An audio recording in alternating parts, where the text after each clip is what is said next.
버스 노동자들 고용 불안을 호소하고 있습니다. 도민들의 피해를 막고 동시에 생존 위기에 놓인 경기도 버스 운영 정상화를 위한 해법은 없는지 진단해보는 시간 마련했습니다. 도움 말씀 주시기 위해 함께하신 분들 소개해드립니다. 경기도의회 건설교통위 소속 오준환 의원 함께하십니다. 네, 안녕하십니까. 경기도 버스 운송사업조합 정재호 전무이사 나오셨습니다. 안녕하십니까. 아주대 교통시스템공학과 유정훈 교수 함께하십니다. 안녕하십니까. 경기지역 자동차 노동조합 김진후 사무처장 함께하십니다. 안녕하십니까.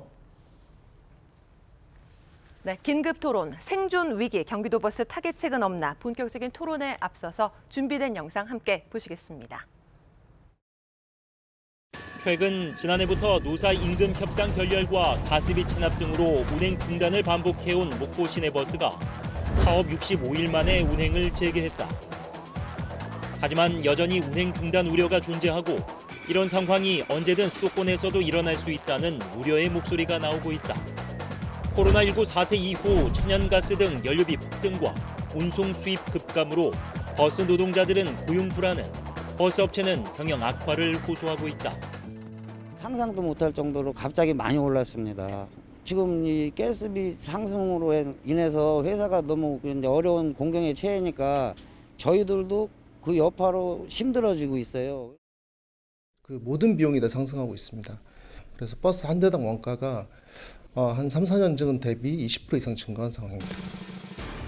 연료비 상승을 요금 수입이 따라가지 못한다면 쌓이는 적자로 인해 버스 운행이 멈추거나 운행을 줄이게 돼 그 피해는 고스란히 시민들에게 돌아가게 된다. 버스 업체는 더는 버틸 수 없다며 요금 인상을 요구하고 나섰지만 경기도는 가계 부담을 감안해 버스 요금을 동결하기로 했다. 버스 요금 인상 없이 생존 위기에 놓인 경기도 버스 운영 정상화를 위한 방안은 무엇인지 알아본다. 네, 영상에서도 함께 보셨습니다만 버스업체 기사들의 불만이 커지고 있는 상황입니다. 경기도 버스업계 현재 어떤 위기 상황에 놓여 있는지 현재 실태부터 좀 점검해 나가도록 하겠습니다. 민감한 사안이죠. 버스 요금 얘기부터 좀 해보겠습니다. 서울시가 버스 요금 인상을 들고 나왔다가 반발에 부딪혀서 이 요금 인상을 하반기로 연기했습니다. 경기도는 애초부터 요금 동결을 결정을 했는데요. 경기도의 이번 결정, 고물가, 고금리 상황에서 도민의 생계비 부담을 완화시킨다는 민생 정책의 일환이라는 게 경기도의 입장입니다. 경기도의 버스 동결, 어떻게 생각하시는지 좀 한 분씩 좀 여쭤보겠습니다. 의원님 어떻게 들으셨습니까? 버스 동결에 대한 도민들의 의견은 둘로 나눠지는 것 같습니다. 첫째, 타고 다니시는 소비자분들께서는 당장 오르지 않으니까 좋다라고 말씀하시는 분도 계시고, 또 버스 업계나 노동자분들은 아까 아나운서가 말씀하신 것처럼 굉장히 놀람과 분노를 금치 못하고 있는 것 같습니다. 지금 그 작년 우크라이나 전쟁 이후로 갑작스레 오른 지금 그 연료비 그리고 인건비 이런 것들을 채 수입이 따라가지 못함으로써 적자는 커지고 있고, 그렇다고 언제까지 재정 지원으로 이 적자를 메꿔줄 수 없는데 여러 가지 고민이 많은 상황으로 알고 있습니다.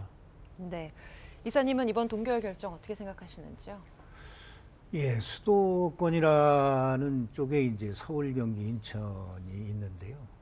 그 중에서 이제 서울과 인천은 준공영제를 시행하고 경기도 버스는 대부분 이제 민영제로 운영이 되고 있습니다. 준공영제는 요금 수입이 부족하면 먼저 재정으로 이렇게 충당을 해줄 수 있는 그러한 제도고요. 민영제는 요금 수입으로 운송사업자가 종사원 월급 주고 이렇게 운영하도록 되어 있는 제도입니다. 그런데 서울과 인천은 요금을 올려준다고 하는데 경기도는 동결한다고 하니까 운영업체 입장에서 상당히 받아들이기가 어려운 상황입니다. 코로나19가 3년여에 걸쳐서 장기간 지속됨으로 인해서 수입이 거의 연간 한 3,600억 정도 감소가 되어 있는 상황이고요. 우크라이나 전쟁으로 인해서 가스값이 3배 가까이 폭등했습니다. 이렇게 어려운 상황을 고려해서 전문 용역기관에다가 저희들이 용역을 발주를 해서 그 결과를 바탕으로 이제 요금 조정을 신청하려고 했더니 도 입장에서는 이제 요금 동결을 발표한 상황이에요. 그러면 버스 회사가 요금 수입으로 꾸려갈 수 있는 수준이 돼야 되는데 그러지를 못합니다. 어쨌든 뭐 그렇다고 해서 버스 운행을 중단하거나 이렇게 할 수는 없는 거 아니겠습니까? 적정하게 그 차량 운행할 수 있는 수준의 재정 지원이 요구됩니다. 네. 교수님은 이번 결정 어떻게 평가하십니까? 저는 뭐 경기도 이번 결정은 당연하다고 보고요. 사실 지금 뭐 이번의 문제는 2019년 이제 경기도 요금 인상대로 좀 돌아갈 필요가 있습니다. 그동안 이제 서울, 경기, 인천은 이제 하나의 생활권이기 때문에 사실 버스, 뭐 지하철, 뭐 택시 요금을 같이 좀 동조화시켜 왔었거든요. 근데 그게 깨진 게 이제 2019년입니다. 그 당시에 이제 52시간제 때문에 그때 뭐 파업 위기 있었고 경기도는 요금 인상 요인이 분명히 있어서 뭐 간신히 어쨌든 뭐 많이 좀 줄여서 200원 인상을 했는데 그 당시 서울시에서 꼼짝 안 하고 자기들은 인상률이 없다라고 그랬거든요. 그래서 경기도민이 지난 3년간 더 많은 요금을 부담해 오셨습니다.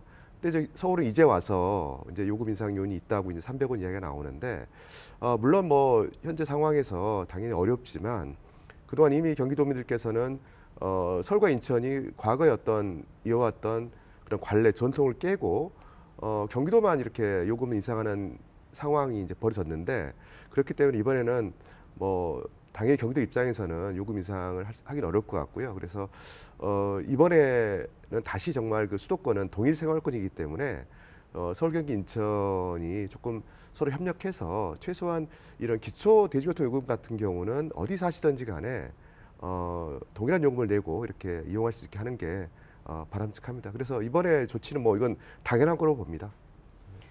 사무처장님은 어떻게 생각하시나요? 예, 저는 그 물가 상승에 각박해진 그 시민의 삶을 고려하면 요금 동결은 이해가 된다고 생각합니다. 지사님의 후보자 시절에 대한 요금 인하를 공약했지만 전반적인 물가 인상과 서울 버스 요금 인하 인상 등을 감안하면 사실상 동결이 인하와 같은 효과를 낼 것인지에 대한 기대감도 없지 않아 있습니다. 전기와 가스비와 마찬가지로 공공재인 대중교통 요금은 수익자 부담이라는 시장의 논리만으로 판단해서는 안 되며 보편적인 교통복지화 측면과 교통약자의 보호라는 측면이 함께 고려되어야 된다고 우리는 생각을 합니다. 요금 인상이 불가피한 상황이라면 청소년과 교통약자 등에 대한 교통비 지원 체계에 함께 고려돼야 된다고 생각을 합니다. 모든 결론적으로 요금 인상은 신중해야 된다고 저희는 노동조합이 기본 입장이라고 생각을 합니다. 그동안 노동조합은 중앙정부의 역할을 요구를 해왔습니다.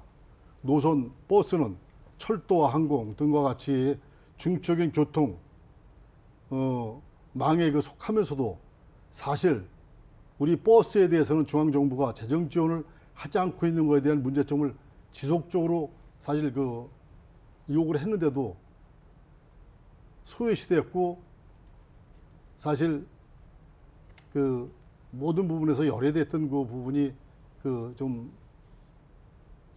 야속하지 않았나 이렇게 생각을 합니다. 예, 우리 버스 개정을 신설하는 것을 중앙정부에 국회에 요구를 해왔고 이런 그 철도나 항공은 그의 그 모든 개정이 되어 있습니다. 예, 국회에 뭐 발의를 해놨습니다만은 이런 부분도 좀 안 돼 있고 버스 개정 신설을 통해서 또한 한승 할인 문제도 해가지고 버스 적자액에 대한 40%도 못 미치는 부분도 지원 체계 좀 문제점도 중앙 지방 정부의 이 과도한 재정 부담도 또 우리 그 시군 부분 경기도와 31개 시군 이런 부분도 좀 그 해소해서 교통복지에 사용해야 되지 않나 이런 부분도 우리 노동조합의 그 바람입니다. 그래 불합리한 제도의 법은 그대로 둔 채 수익자 부담이라는 시장 논리만을 내서 요금 인상 문제를 해결하는 것은 임시 방변에 그 임시 땜빵에 불과하지 않나 네. 이런 그 교통복지라는 측면과도 맞지 않다 이렇게 저희들은 주장하고 있는 바입니다. 네. 다들 지금 하실 말씀이 굉장히 많으실 걸로 알고 있습니다. 하나씩 풀어나가도록 하겠습니다. 자, 코로나 사태 이후에 경기도 버스 위기에 처했다 이런 이야기들 많이 나오는데 다른 지자체와 좀 차별화된 경기도 버스만의 특징이 있다면 좀 어떤 점을 좀 꼽아주실 수가 있을까요, 교수님? 네, 뭐 두 가지 정도가 있는데요. 일단 이제 경기도는 뭐 지방 광역부랑 비교하면 그렇고요. 당연히 이제 수도권이 반 이상의 인구가 이제 사시기 때문에 이제 서울, 인천과 비교를 해야 되는데 일단 대중교통 시스템의 인프라 자체가 다릅니다. 이제 서울만 하더라도 사실 곳곳에 이렇게 지하철망이 깔려 있습니다. 그래서 지하철을 또 쉽게 탈 수 있고요. 그렇지만 이제 경기도는 서울의 한 면적이 한 17배 정도 되기 때문에 네. 지하철, 그러니까 광역철도를 이용할 수 있는 지역이 굉장히 한정적입니다. 그래서 이제 대중 서비스의 편차가 굉장히 심하고요. 또 하나 이제 또 워낙 넓다 보니까 뭐 수원, 뭐 성남, 용인, 고양처럼 사실 서울에 못지않는 그런 굉장히 대도시 지역이 있는 반면에 사실 뭐 포천이라든지 뭐 이런 것 같은 경우는 가평이라든지 양평 이거는 또 농촌 지역이거든요. 그러다 보니까 그 버스도 뭐 분당 다니는 버스와 저희 가평 다니는 버스가 완전히 성격이 다릅니다. 노선의 길이도 그렇고 환경도 그렇고 수요도 그렇고 그래서 이 굉장히 스펙트럼이 넓은 그런 이제 버스의 수요 공급이다 보니까 참 이게 통일적인 정책을 세우기도 쉽지 않고 특히 실제로 넓은 지역을 이제 우리가 운행하면서 들어가는 비용을 감당하기는 구조적으로 좀 어려운 그런 문제가 있습니다. 네, 구조적인 문제를 또 지적해 주셨는데 경기도 조사에 따르면요. 코로나19 이후 지난 2020년 5월을 기준으로 해서 승객 수와 매출액을 조사한 결과가 있습니다. 좀 화면을 함께 보시면서 이야기를 나누겠습니다. 네, 코로나19 이후 버스 산업 전체의 위기가 확대되었다라는 표를 보여주고 있는데요. 2019년이면 코로나19 이전이죠. 승객 수만 보시더라도 2020년 5월 26.5%가 감소했습니다. 옆에 매출액을 보시면 역시 코로나 이전인 19년 월 평균에 비해서 2020년 5월 매출액이 17% 감소했습니다. 지금 코로나19 장기화로 이 기간이 오래됐을 거라고 예상이 되고요. 버스업체 경영난 더 심각한 수준이 되지 않았을까 싶은데 자, 이사님, 일시적인 현상이 아닐 것으로 보입니다. 어느 정도 힘든 상황입니까? 조금 전에 도표에 나온 거하고 이제 제가 드리는 거하고 조금 차이는 있는데요. 쉽게 이제 말씀을 드리면 코로나 발생이 이제 2000년 초에 발생했는데 2000년 그 초 발생 이전하고 이후하고 그 수입 감소를 이렇게 말씀드리면 수입이 코로나 발생 전에는 하루에 한 44억 원 정도 됐습니다. 근데 지금 3년 평균을 해보면 하루에 한 34억쯤 됩니다. 하루에 한 10억 원 정도 이렇게 네. 수입 감소가 났다고 볼 수 있습니다. 연간으로 환산하면 한 3,600억 정도 되겠습니다. 그런 정도의 이제 수입금 감소가 난 데다가 우크라이나 전쟁으로 인해서 가스값이 이제 아까도 잠깐 말씀드렸습니다만 3배 가까이 올랐습니다. 그로 인해서 2022년도 그 연료비를 추가 부담한 걸 저희들이 추산을 해보니까 한 1,800억 원 정도 더 네. 추가 부담한 거로 나타났습니다. 금년도도 한번 저희들이 추산해 보니까 21년 대비로 하면 한 2,500억 원 정도, 작년 대비 한 700억 원 정도 더 추가 부담할 걸로 그렇게 보고 있습니다. 네. 이렇게 어려운 상황을 이제 도에서도 잘 아시고 계십니다. 그래서 재정 지원을 뭐 조기 집행을 해준다든지 또 재정 지원을 확대해 준다든지 뭐 이런 정책들을 펴 주셨는데도 불구하고 최근 한 3년간의 이제 운영 수지를 놓고 보면 한 6,800억 정도 누적 적자로 나타나고 있습니다. 그럼에도 불구하고 어쨌든 버스 사업은 유지돼야 되기 때문에 버스 업체가 할 수 있는 모든 수단을 다 강구를 해서 조치를 하고 있습니다만 사실 역부족입니다. 먼저 그 대출을 받을 수 있는 상황은 모든 수단을 다 동원해서 다 받았고요. 이제는 더 받고 싶어도 담보가 없어서 받을 수 없는 그런 상황이고요. 업체가 가지고 있는 자산, 매각할 수 있는 건 다 매각했습니다. 그렇게 해서 반영을 했고요.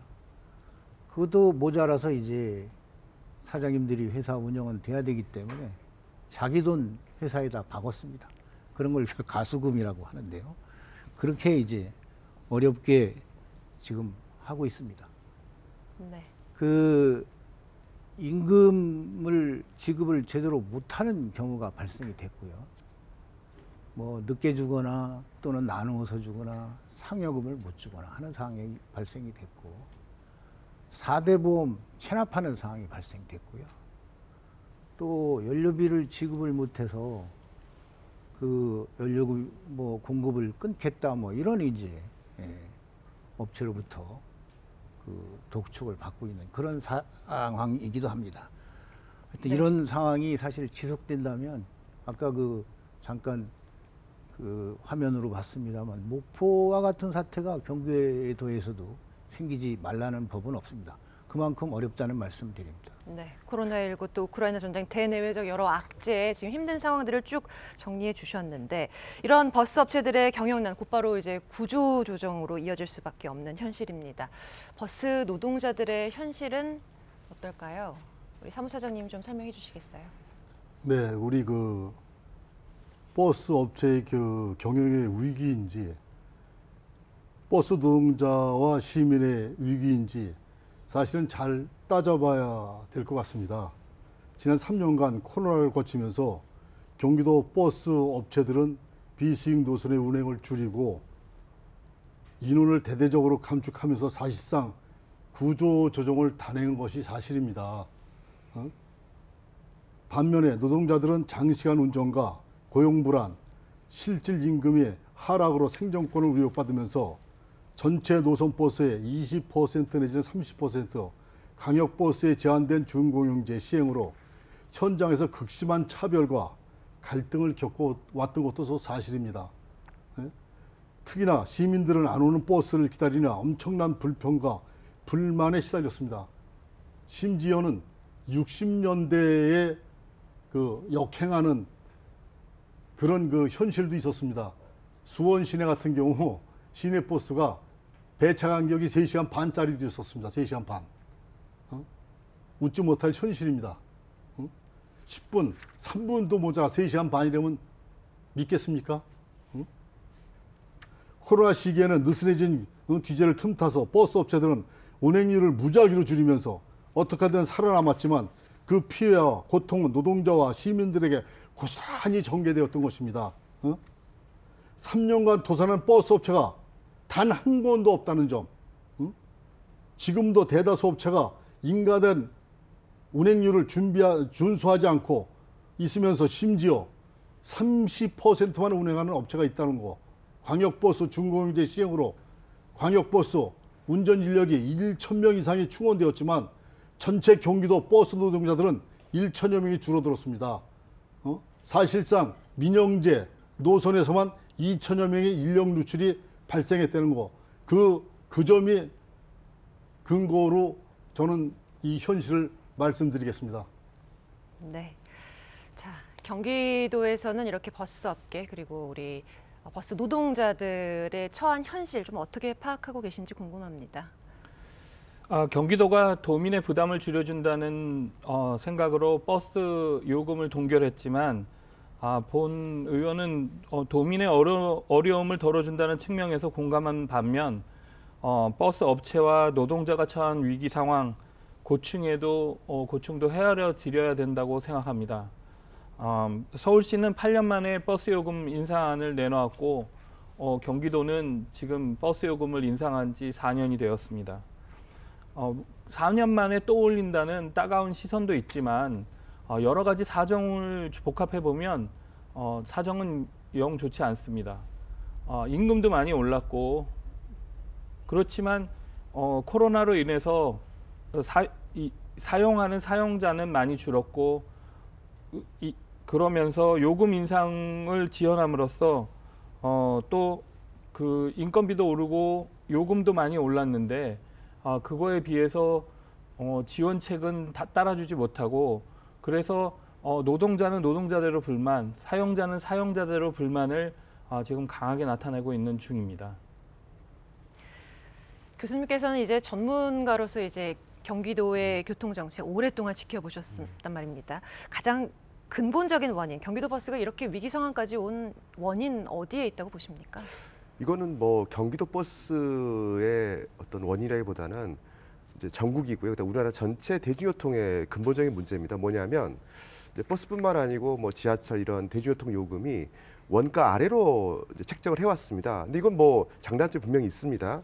그리고 이거는 뭐 수십 년 그리고 역대 정권 모두가 다 이제 그 원가보다 낮은 요금을 책정을 했는데 이유는 두 가지입니다. 하나는 기초교통수단이니 어떤 보편적인 복지 차원에서 누구나 좀 이용하시게 하자라는 거고요. 또 하나는 조금 여유 있는 분들도 또 요금이 싸면 또 자가용 버리고 이렇게 이제 또 대주도 이용하니까 이게 또 사회적으로 또 되는 거거든요. 네. 그래서 이제 의도적으로 원가보다 낮은 요금을 책정을 해왔는데 그러면 당연히 손실은 생기는 거고 이거는 그러면 이제 우리의 세금으로 지원하자. 이게 이제 뭐 지난 뭐 50년 이상 우리나라의 정책이었습니다. 그래서 어떨 때는 이제 그 차액에 대해서 잘 지원이 되면 이게 뭐 문제가 없는 거고요. 그다음에 이게 좀 이제 그 적자가 누적이 되면 또 몇 년에 한 번씩 이제 요금 인상이 조금 줄이고 뭐 이렇게 계속 반복돼 왔습니다. 근데 이제 2004년부터 서울을 시작으로 해서 이제 버스 준공해제를 하는 광역시 같은 경우는 이제 그걸 아예 그냥 뭐 준공제라는 이제 수익금 공동 관리 형태로 그냥 뭐 이렇게 그 요금에 상관없이 어쨌든 뭐 차액을 전액 이제 보존을 해주니까 이런 어떤 뭐 버스 업체와 갈등은 없었지만 이게 그 엄청난 비용을 이제 물고 있거든요. 그래서 경기도 같은 경우는 여전히 이제 민영제를 고수하고 있는 거고요. 그래서 이런 이제는 이 적자가 워낙 크기 때문에 이런 원가 아래로 항상 책정해 왔던 요금에 대해서 한번 좀 공론화를 시켜서 이제 어떻게 하는 게 맞을 건지 이런 부분에 대해서 한번 논의할 시점이 됐다라고 생각을 합니다. 그럼 그렇지 않다면 앞으로 경기도 버스 더 큰 위기가 올 수도 있다 이렇게 보시는 거군요. 그렇습니다. 뭐 추가적으로 또 이제 점점 우리 그 철도망이 늘어나잖아요. 특히 경기도 같은 경우는 이제 뭐 서울만큼 그렇게 촘촘하지는 않지만 이제 앞으로 뭐 이제 4차 철도망 계획이 시행이 되고 하면 점점 이제 그 철도망이 촘촘해질 텐데 이건 결국 그 버스의 수요 감소로 이어지는 거거든요.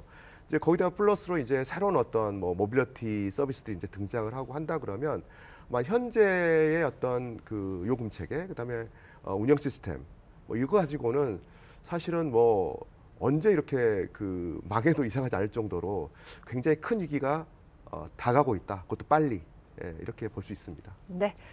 자, 코로나19 이후 경기도 버스업계 얼마나 지금 힘든 상황인지 네 분의 말씀을 통해서 또 확인할 수 있었습니다. 자, 그렇다면 경기도가 버스 요금 동결 이후에 어떤 대책을 세워서 또 버스 업체를 지원할 수 있는지에 대한 그 방향도 한번 이야기해 볼까 합니다.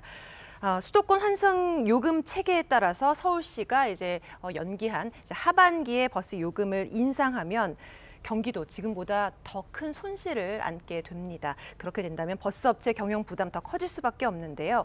경기도는 이 버스업계 의견을 수렴해서 지원 대책을 마련할 예정이라고 밝혔습니다. 어떤 지원책 필요하다고 보십니까, 의원님? 먼저 무작정적인 동결이 중요한 것이 아니라 일정 부분 사측과 노측과 그리고 소비자가 그리고 집행부가 잘 조율해서 적정선에서 임금을 인상하면서 가는 것이 제일 중요하다고 본 의원은 생각합니다. 무작정 막고 있다 보면 재정으로 지금 메꿔주고 있는 비용이 1년에 버스에만 들어가는 돈이 약 8,500억 정도 경기도에서 사용하고 있는데 이것으로도 모자라다고 많이들 이야기하고 있습니다.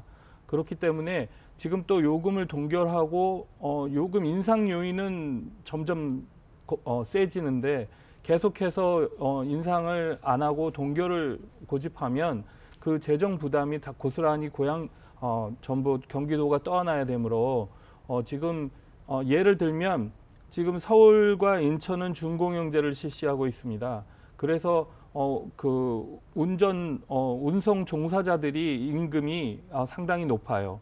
하지만 우리 경기도는 광역교통 버스만 우리가 보통 타고 다니는 빨간색 버스만 준공제를 지금 실시하고 있고 나머지 초록색 버스나 마을 버스들은 민영화를 그대로 유지하고 있는 상태에서 서울시 근로자들보다 상당히 낮은 그 급여 수준을 유지하고 있기 때문에 급여 수준을 좀 올려서 우리 경기도의 기사분들이 서울시나 인천으로 가서 지금 아까 다른 분이 말씀하신 것처럼 버스가 허가되고 다닐 수 있는 버스는 많은데 지금 운전기사분들이 모자라서 서 있는 버스가 굉장히 많습니다. 그래서 소비자분들은 왜 예전에 비해서 버스가 제때 오지 않는다, 너무 기다리는 시간이 길다라고 말씀하시는 분들이 많은데 이게 전부 악순환적으로 임금 인상은 하지 않고 계속해서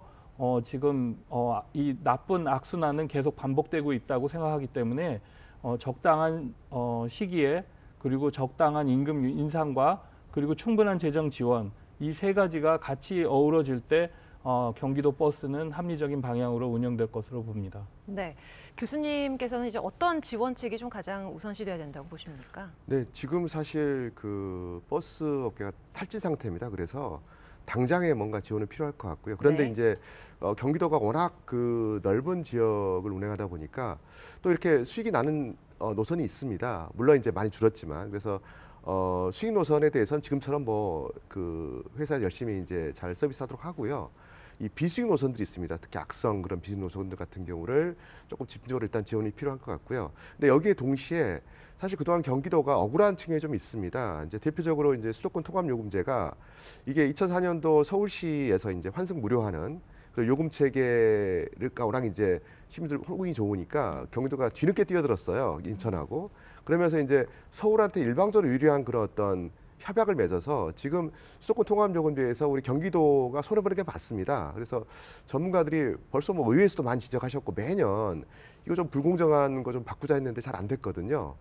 그래서 이걸 좀 얼른 고쳐야 되겠고요. 이제 그러기 위해서는 국토부 산하의 대도시권 광역교통위원회 대광이라고 하는데 여기가 이제 그거라고 있는 이제 기관이 거기를 좀 이용해야 되겠고 그 다음에 이제 19년도에 서울이 이제 뭐 나몰라라 했을 때 경기도가 이제 200원 올리면서 그때 하나 얻어낸 게 있습니다. 이 빨간 버스죠, 광역버스 수도권 이제 광역 지자체를 왔다 갔다 하는 이거는 그러면 경기도가 안 되겠다. 이 대광이가 국토부가 중앙적으로 가져가라. 이제 광역 서비스니 그래서 그때 이제 약속을 해서 대광위에서 이제 매년 그 좀 이관을 해가고 있습니다. 근데 이게 좀 느려요. 기재부에서 이제 예산을 좀 충분히 안 줘서 그래서 이게 지금 한 25년까지 이제 가도록 돼 있는 이걸 빨리 당겨서 당장 올해라도 이게 큰 돈 아닙니다. 그래서 최소한 이 빨간 버스만이라도 이 대광위에서 이제 다 가져가서 거기는 이제 중공인제로 좀 이렇게 안정적으로 하고 경기도는 이제 그 외의 버스들에 대해서 경기도 내 버스에 대해서 조금 예산을 좀 집중할 수 있게 뭐 이런 노력이 필요하다라고 봅니다. 네, 뭐 두 분께서 이제 큰 차원에 있어서의 지원책 그리고 아주 세부적인 그런 지원책까지 의견을 주셨는데 어떻게 들으셨는지 좀 궁금합니다. 이사님 어떻게 좀 생각하시고 또 필요한 지원책 어떤 게 있다고 또 생각하시는지요? 네, 저도 뭐 좋은 말씀 많이 주셨습니다. 버스를 운영하는 데 있어서 이제 그 수입은 크게 두 가지로 나타납니다. 하나는 이용자 부담 원칙에 의해서 이용자들이 내는 요금 수입이고요. 다른 하나는 이제 비수익 노선이라도 그 이용자들의 그 이동권 확보를 위해서 재정 지원을 해서 줘서라도 운영을 해야 된다 해서 이제 시작된 재정 지원이라고 그렇게 알고 있습니다. 수입 감소, 그다음에 뭐 연료비 상승 뭐 이런 걸로 인해서 상당히 어려운 그런 상황을 반영을 해서 이제 요금 조정 신청을 했지만 어쨌든 도 입장에서는 이제 동결을 선언했고요. 그러면 이제 그 다음에 남는 그 방법은 뭐냐? 결국은 이제 재정 지원을 어쨌든 버스가 실질적으로 그 운영하는데 필요한 만큼의 재정 지원이 있어야 되지 않느냐 그런 생각을 하게 됩니다. 아까 그 교수님이 말씀하신 그 빨간 버스 그러니까 그 준공영제 시행하고 있는 어떤 차량 이런 것들이 전 대광위로 국가삼으로 이제 가기로 돼 있기 때문에 저도 뭐 빨리 하루 빨리 넘어갔으면 좋겠다 이런 생각을 합니다. 네, 사무처장님 어떻게 보셨습니까? 네, 저는 저희 그 노동자 입장에서 말씀을 드리겠습니다. 앞서 얘기했듯 그 버스 업계의 진로산 우려는 좀 기우이며 과장된 측면도 좀 없잖아 있다라고 생각을 합니다. 정작 우려하고 준비해야 할 것은 중고용제 시행에 따른 운전 인력의 확보 방안, 시민들의 피부로 와닿게 그 중고용제의 효과를 어떻게 낼 것이냐 하는 것에 대한 얘기입니다. 급여나 근무 여건이 훨씬 나은 서울버스나 평택의 삼성전자 출퇴근 전세버스 등 운전 인력이 그쪽으로 많이 유출이 돼서 심각합니다, 사실은. 중고용제가 되면 현재처럼 한 사람이 하루에 17시간에 18시간씩 장시간 운전을 하지 못하고 두 사람이 오전과 오후로 나눠서 근무하는 1일 2교대에 전환돼야 한다라고 생각하면 중복 노선 정리하더라도 5천여 명의 정도가 필요합니다. 지금 현재 인력보다. 서울버스와 비교해서 중고용제 노선은 지금 임금이 동종 근무하면서 우리 지금 50만 원, 광역버스나 지금 하는 게 지금 50만 원, 4, 50만 원이 적습니다, 지금. 민영제 시내버스는 80에서 100만 원이 적습니다. 이런 입장에서 경기도 지금 같은 근무하는 여건에서 지금 누가 오겠습니까? 지금 교수님도 아까 말씀해 주셨지만. 이러니 지금 엄청나게 시달리고 있다는 얘기예요. 삼성전자 출퇴근 평택에 사는 그 기사들보다도 못하니까 오질 않는 거예요. 오질 않는 거 현실적으로. 첫 차부터 막차까지 17시간 지금 현재 17시간 이상을 운전해야 하는 살인적인 근무 여건을 누가 일하러 오겠습니까? 작년에 단체 교섭 과정에서 경기도 지사님께서 임기 내에 중고용제를 전 노선으로 확대 시행하기로 하고 15년도 2015년입니다. 12월 31일 전까지 서울 버스와 동일 임금으로 맞추기로 약속을 하셨습니다. 이 약속이 지켜질지 불안감이 진짜 앞서고 이 불안의 해소를 위해 노사정이 확실한 실온을 보낼 필요가 있다라는 게 저희들 마음입니다. 노동자들이 다시 돌아올 수 있도록 근무 여건을 제시하고 앞서서 중고용제를 적극 시행하려는 시군과 업체에는 가감한 인센티브가 필요하다. 시민들이 중고용제 효과를 체감하기 위한 또한 방안도 필요하다. 민영제 하에서 어려웠던 노사 조정과 신설에 공공이 개입할 수 있는 여지가 많아지고 또 임금이 현실화나 장시간 운전이 사라지면 서비스나 친절도가 나아져 민원 발생이 줄어들 것으로 우리는 보고 있다라고 이렇게 생각을 하고 있다는 겁니다. 그게 해소가 되지 않으면 안 돼요. 네, 알겠습니다. 자, 경기도 버스운송사업조합에서 최근 이제 이달 초 업계가 자생할 수 있는 버스요금 현실화가 우선이라면서 버스요금 인상함을 담은 건의안을 제출한 것으로 알고 있습니다. 버스요금 인상이 먼저라는 생각이신 거죠, 이사님? 버스 요금을 왜 올려야 되느냐? 민영제 하에서 수입은 버스 요금밖에 없기 때문에 그렇습니다. 그렇지 않으면 재정 지원에 의존해야 되는데요. 재정 지원이 그렇게 용이한 게 아닙니다. 여기 의원님도 나와 계시지만 경기도의 경우에는 재정 지원도 도가 다 부담하는 게 아닙니다. 도가 30%, 그다음에 시군이 70% 이렇게 분담하도록 돼 있고요. 그다음에 이 방안이 결정되면 이제 의회 통과해야 되는데요. 그렇게 만만한 게 아닙니다. 작년도에 이제 우리가 유가가 올라서 한 400억 정도 특별 재정 지원을 이렇게 받기 위해서 그래도 도가 방침을 정했고요. 그거를 결정하는 과정이 정말 힘들었습니다. 3차례 추경에 올렸고요. 그 부분도 다 통과되지 못하고 90억이 감액된 310억 통과됐습니다. 그래서 이제 연말에 가서 업체들이 수령을 했는데요. 그만큼 재정 지원이 사실 어렵습니다. 그렇기 때문에 요금 올려달라는 얘기를 하게 되는 거고요. 그 요금 범위 내에서 어쨌든 사업자들이 버스 사업을 운행하는 게 이제 민영제 본질 아니겠습니까?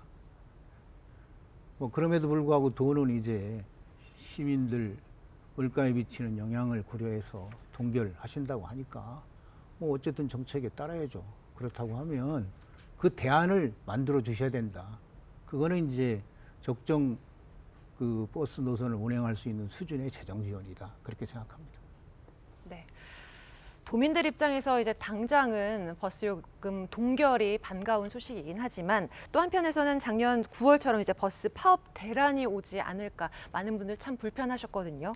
이렇게 걱정하시는 분들도 많이 계신데 제대로 된 대책이나 이제 지원책 이런 것들이 나오지 않는다면 파업을 또 혹시 고려하고 계시지는 않을까 또 우려되는 목소리들이 많거든요. 어떻습니까?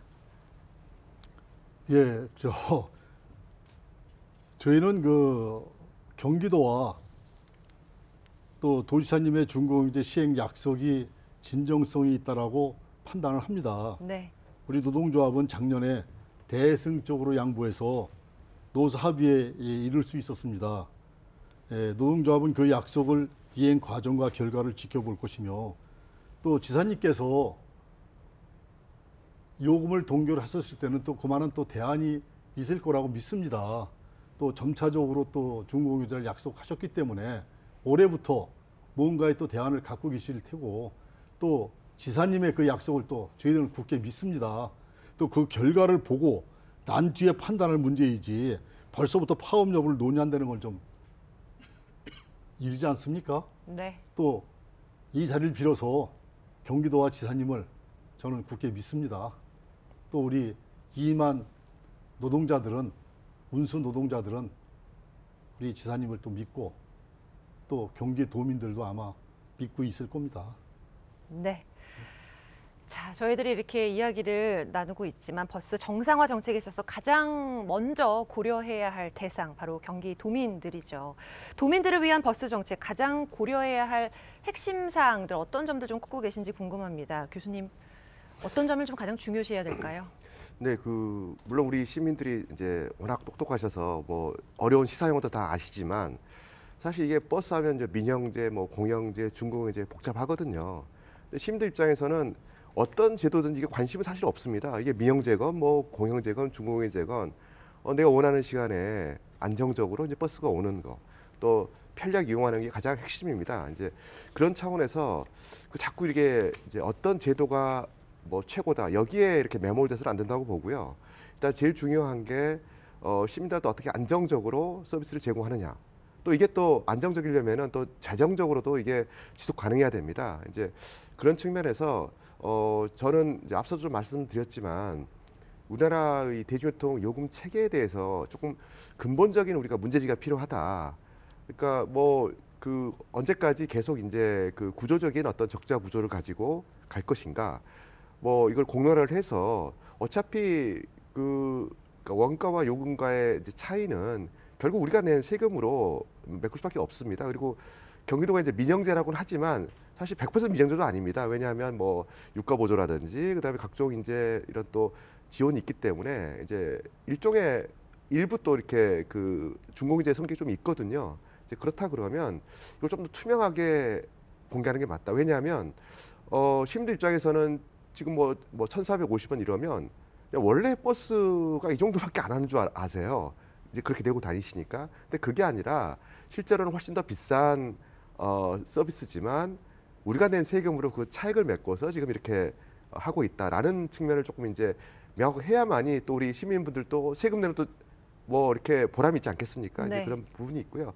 하나는 이제는 이게 정말로 급속도로 변하고 있는데 뭐 좀 어려운 용어이긴 하지만 이제 마스라고 이런 모든 어떤 교통 서비스 통합된 시대가 옵니다. 예를 들어서 우리가 뭐 통신사 SK다, 뭐 KT다, LG다 이렇게 쓰고 있으면 이제 어느 순간에 뭐 갑자기 무슨 뭐 영화표도 날라와요. 그다음에 커피 가면 커피값 할인해주고 어떻게 돌아가는지는 모르겠지만 내가 낸 통신 요금 가지고 이게 다 알아서 이제 이게 해결되는 거거든요. 비슷합니다. 나중에는 내가 버스 요금, 뭐 택시 요금, 지하철 요금 따로 내지만 어느 순간에 내가 어떤 특정 마스 업체에 내가 멤버십 가입을 하면 거기서 이제 알아서 그냥 한 달 얼마 내고 나면 다 해결되는 거거든요. 이제 그만큼 이제 급변하고 있고 특히 버스 같은 경우는 이게 굉장히 전통 산업이지만 최근에 아주 공격적으로 이런 또 민간 사모펀들이 또 진입하고 있거든요. 그 말은 뭐냐면 이게 위기처럼 보이지만 그래도 뭔가 이게 비즈니스적으로 어떤 활로는 있다고 보는 거거든요. 그렇다 그러면 이게 과연 그 정말 기초 교통 수단인데 그렇게 그 수익 위주의 그런 시장으로 넘어가는 걸 우리가 방치할 것인가? 이게 정말 어려운 시기이기 때문에 이제는 더 이상 이렇게 감추지 말고 우리 그 특히 우리 의회에서 좀 열심히 그 이슈 파이팅 좀 해주시고요. 그다음에 경기도 집행부, 그다음에 시민, 또 전문가들, 또 뭐 당연히 그 버스 업체 노동자들 다 모여서 조금 이렇게 투명하게 한번 지속 가능성을 논할 때가 됐다. 그대로 있다가는 정말로 이렇게 다 공멸한다. 뭐 이런 굉장히 위기의식을 좀 가져야 된다라고 봅니다. 네, 또 도 의원님께서 힘써 주셔야 할 때인데 그렇게 말씀을 해주셨습니다. 열심히 노력하겠습니다. 네, 도민들을 위한 버스 정책 어떤 점을 좀 가장 고려해야 된다고 또 생각하시는지요? 저한테 물으시는 거예요? 네. 지금 사실은 교통도 다른 주거복지나 다른 복지와 마찬가지로 교통복지라는 얘기를 많이 하고 있습니다. 하지만 교통복지를 위해서 그 복지를 위해서 열심히 일하는 노동자나 그 종사자들이 그 도민에게 복지를 주기 위해서 희생된다면 그것은 진정한 복지가 아니겠죠. 그래서 지금 적정한 수준의 임금 체계, 그리고 효율적인 운영 방식, 모든 것이 함께 따라주고 재정도 투입되는 그런 삼각관계를 유지하기를 원하는데, 지금 오늘 여러 가지 얘기가 나왔지만 사실은 숨겨진 얘기, 하고 싶지 않은 얘기가 꼭 있습니다. 지금 얼마나 많은 돈이 재정이 투입돼서 여러분들이 타고 다니시는 버스가 운행되고 있는지에 대한 고민이 절대적으로 필요하다고 생각합니다. 지금 준공영제, 뭐 아까 교수님 말씀하신 마스, 뭐 이런 여러 가지 체계가 바뀌고 있지만 사실은 우리가 실제로 느끼는 편리성이나 효율성은 많이 떨어지고 있어요, 아직까지는.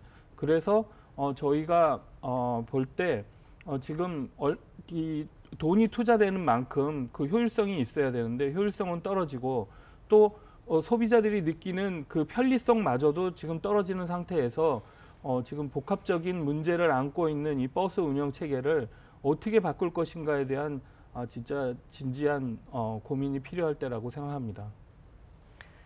자, 경기도민들을 위한 버스 정책 세울 때 우리가 고려해야 할 점, 핵심 사항 살펴봤습니다.